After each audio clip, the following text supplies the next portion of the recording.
ভালো ছিলেন না? বাবু ছেলেরা আছে কেন?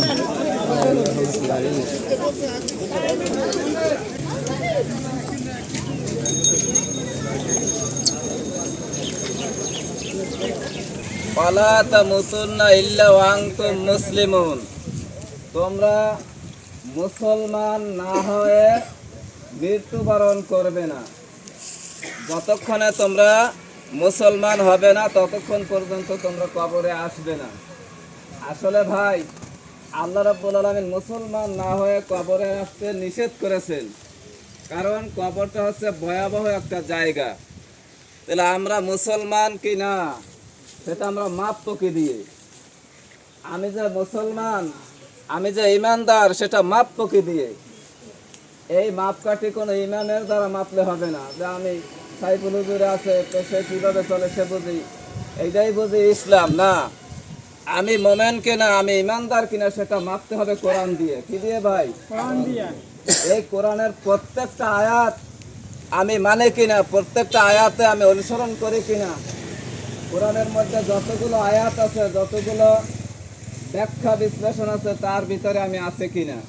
যদি না থাকে আমি আসলে পরিপূর্ণ মুসলমান হতে পারি না। আল্লাহ রাব্বুল আলামিন বলেন, ইয়া আইয়ুহাল্লাযীনা আমানু উদখুলু ফিস-সিলমি কাফা ওয়া লা তাত্তাবিউ খুতুওয়াতিশ শাইতান ইন্নাশ শাইতানা লাকুম আদুউম মুবিন।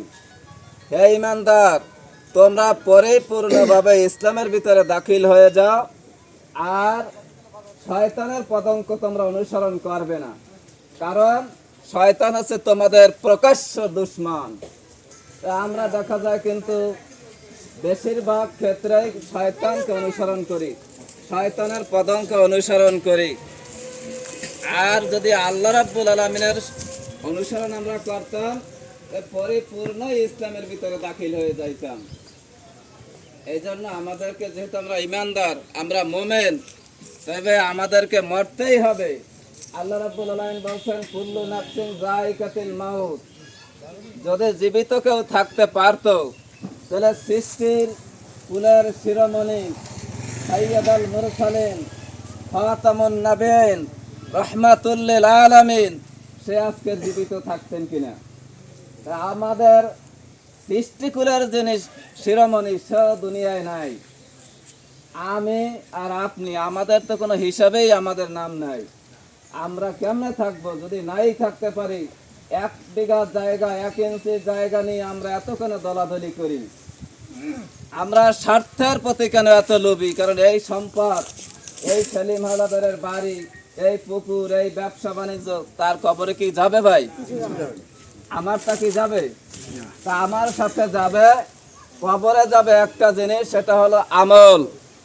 আমার নেক, আমার বদ, দুয়োটাই আমার কবরে যাবে। তা আমার আমল যদি সুন্দর হয়, আমল যদি ভালো হয়, কবরে আমি আহসান পাবো, কবরে আমি শান্তি পাবো। আর আমল যদি আমার খারাপ হয়, তবে আমার কবরটাও হবে ভয়ঙ্কর।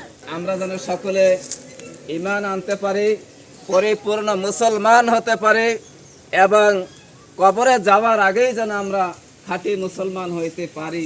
এই তৌফিক আল্লাহ যেন আমাদের দান করেন। আমা তৌফিক ইল্লা বিল্লাহ। আসসালামু আলাইকুম ওয়া রাহমাতুল্লাহ।